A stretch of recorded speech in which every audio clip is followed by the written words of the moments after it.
la situation que vit une personne ou qu'avec une personne si toi-même tu n'as jamais été victime de cette situation-là.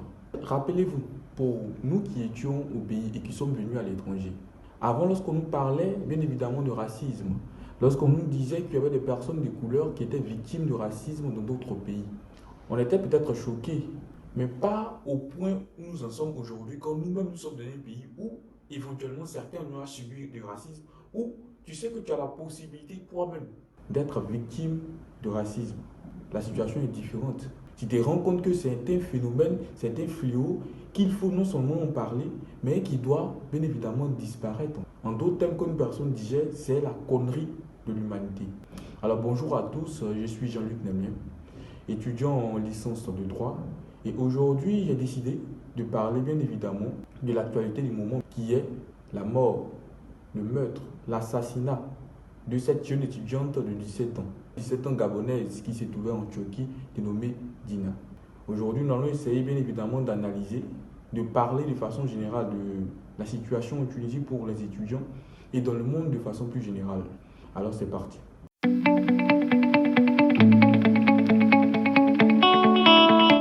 Avant même d'entrer dans le vif du sujet, je tiens à préciser un élément. L'objectif de cette chaîne n'est pas seulement de parler bien évidemment du racisme de façon générale, du racisme anti-noir et tout ce qui s'ensuit, mais de parler des sujets d'actualité, des sujets politiques, juridiques et des faits de société. Et je pense que la mort de cette jeune demoiselle se trouve dans une catégorie spécifique qui est ce qu'on appelle les faits de société. Donc aujourd'hui, on va parler de ces faits de société-là. Parce que sur ma deuxième vidéo que j'ai mise en fait sur YouTube, il y a vu un certain nombre de commentaires des personnes qui me disaient que cette chaîne a été créée en fait uniquement et tout bonnement et simplement pour faire en fait l'apologie des Noirs ou bien évidemment critiquer le racisme de façon générale. Je dis non parce que ce n'est pas l'objectif de la chaîne. L'objectif de cette chaîne, c'est non seulement de parler de l'actualité juridique, politique et des faits de société. Si j'ai décidé de faire cette vidéo, c'est parce que c'est pour moi un devoir. Vous savez, c'est un devoir parce qu'une personne est morte. Les circonstances qui entourent la mort de cette personne-là restent jusqu'à présent assez lugubres. Même si nous savons dans les faits ce qui s'est passé, il y a une certaine réticence de la part de l'État turc de vouloir bien évidemment présenter les faits comme ils sont réellement. Donc aujourd'hui, moi, je ne fais juste que mon devoir en tant que jeune Africain, de façon générale, en tant qu'une personne qui a décidé de parler de l'actualité, d'évoquer ce fait-là, parce qu'il y a certaines personnes qui l'ont oublié. Donc pour moi, c'est un peu ça. L'objectif de ma chaîne n'est pas seulement de parler de racisme et tout ce qui s'ensuit, mais de parler des faits de société, des sujets d'actualité qui méritent qu'on s'y attarde. Parce que là, une personne a perdu la vie, une personne de 17 ans, 18 ans vient de perdre la vie. Donc je pense qu'il importe dans une démarche de rationalité qu'on s'y attarde un tant soit peu. Maintenant que le décor est planté, on va entrer dans le vif du sujet.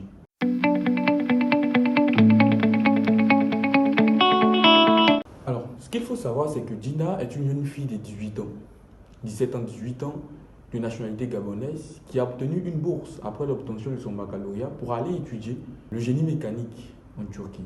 Alors, arrivée là-bas, comme toute étudiante, excusez-moi, de couleur noire, pour la plupart dans la capitale à Istanbul, puisque la plupart des actes racistes qui se passent en Turquie se trouvent dans la capitale à Istanbul. Elle est victime d'harcèlement, de violences verbales et même physiques. Et ce qui est le plus choquant, c'est qu'elle a prédit sa mort la veille, c'est-à-dire les jours qui ont précédé. Bien évidemment, cette disparition-là, où on la trouve, on va y arriver. Elle envoie un message à sa mère où elle informe sa mère qu'elle est victime d'un certain nombre d'actes de racisme et qu'elle voudrait bien évidemment entrer dans ce pays, au Gabon, et ensuite partir à Dakar, au Sénégal, où elle souhaiterait aller étudier. Pas parce que la qualité de la formation est meilleure, mais tout bonnement et simplement parce qu'elle ne sera plus victime d'actes de racisme, parce qu'elle sera plus insultée, parce qu'elle sera plus frappée, tout bonnement et simplement parce qu'elle a une couleur de peau un peu plus foncée que la normale. Donc, à ce niveau, pour moi, il y a déjà un problème en fait.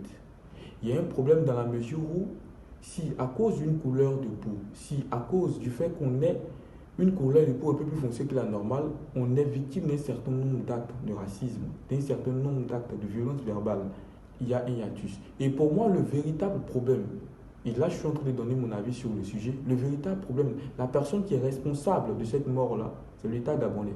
Je m'explique. L'État gabonais parce que le Gabon est l'un des pays qui offre le plus de bourses à ses étudiants. On les voit ici, la plupart des étudiants gabonais qui viennent ici viennent avec des bourses. Mais lorsque vous obtenez les bourses pour les étudiants, il faut mettre en place un système pour permettre à ces jeunes-là de s'adapter dans la vie, de s'adapter dans le pays, dans la communauté, dans le pays dans lequel vous les envoyez en fait. Parce que ce n'est pas mauvais de donner des bourses. Mais quand on donne des bourses à une personne, il faut qu'il y ait un suivi, au moins de 2 mois ou 3 mois pour que la personne puisse réellement s'adapter au pays. Et cette jeune fille-là, après avoir prédit sa mort, elle meurt dans des circonstances dont on ignore bien évidemment la teneur.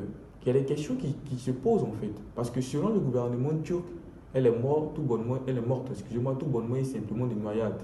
C'est-à-dire qu'elle s'est levée toute seule, descendue, partie marcher au bord d'un ruisseau, tombée dans l'eau et elle meurt. Voilà ce qu'on nous raconte selon les enquêtes qui ont été menées jusqu'à présent. C'est-à-dire aucune enquête de fond, aucune volonté même d'enquête de fond n'a été menée même sur cette affaire-là. Une jeune personne de 18 ans perd la vie.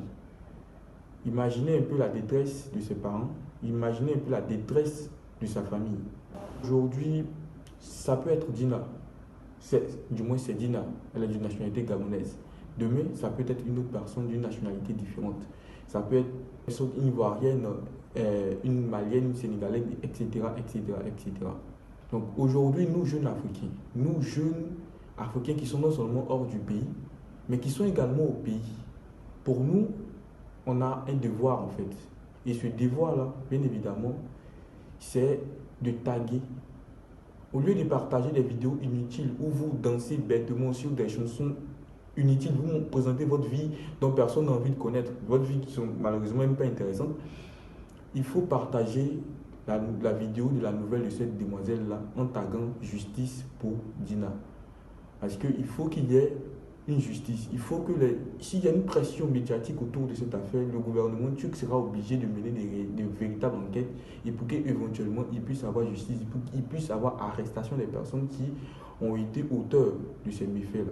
Il faut que vous partagez toutes les publications qui ont attrait à la mort de cette demoiselle-là, afin que de façon plus générale, le monde puisse comprendre que la mort d'une personne, la mort d'un être humain, doit être également vengée.